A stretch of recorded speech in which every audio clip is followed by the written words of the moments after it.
जैसा कि हम सभी को पता है कि अमेरिका और रूस पुराने दुश्मन हैं। यूक्रेन युद्ध के बाद अमेरिका ने भारत समेत पूरी दुनिया पर दबाव बनाया था कि रूस से तेल खरीदना बंद कर दो, लेकिन अब वक्त बदल गया है। ईरान के साथ युद्ध शुरू होने के बाद तेल की कीमतें आसमान छूने लगी हैं। हैरानी की बात यह है कि अब वही अमेरिका जो कल भारत को धमका रहा था, आज गुहार लगा रहा है कि प्लीज़ रूस से तेल खरीद लो। ईरान के विदेश मंत्री सैयद अब्बास अरागाची ने इसे अमेरिका का दोगलापन बताया है।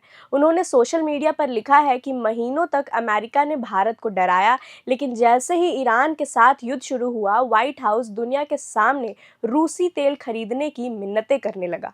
अब सवाल ये है कि अमेरिका इतना क्यों झुक गया?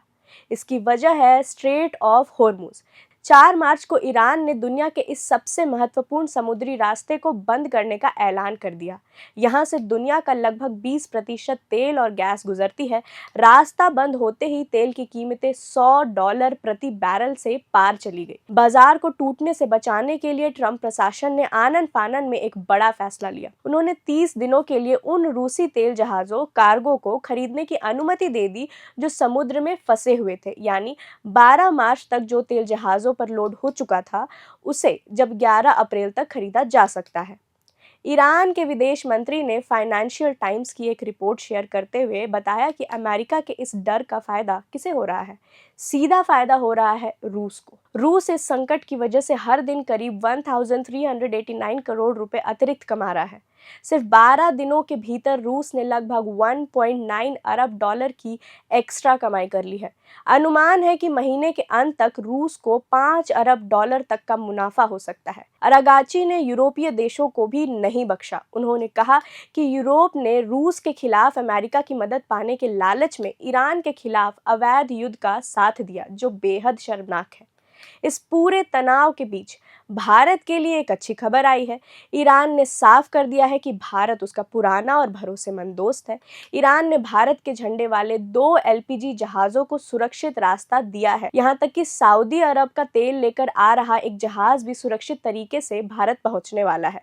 भारत में ईरान के राजदूत मोहम्मद फताली ने भरोसा दिलाया है कि ईरान भारत की ओर जाने वाले जहाज़ों को हॉर्मुज़ से सुरक्षित रास्ता देता रहेगा, क्योंकि दोनों देशों के हित एक दूसरे से जुड़े हैं।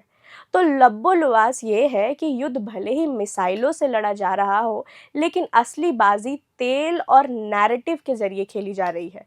एक तरफ अमेरिका अपनी साख बचाने और महंगाई रोकने के लिए दुश्मन यानी रूस के सामने झुक रहा है, तो दूसरी तरफ ईरान युद्ध के साथ साथ शब्दों की जंग भी बखूबी लड़ रहा है। रूस के लिए ये युद्ध किसी लॉटरी से कम साबित नहीं हो रहा, जबकि भारत अपनी पुरानी दोस्ती के दम पर इस संकट के बीच अपनी ऊर्जा जरूरतों को सुरक्षित रखे हुए है। देश और दुनिया की बाकी खबरों के लिए आप जुड़े रहे प्रभात खबर के साथ। आप हमारे YouTube चैनल को सब्सक्राइब कर सकते हैं। आप हमारे Instagram और Facebook पे भी हमारे साथ जुड़ सकते हैं, वहां आप हमें फॉलो कर सकते हैं। प्रभातखबर.com, विश्वास वही, रफ्तार नहीं।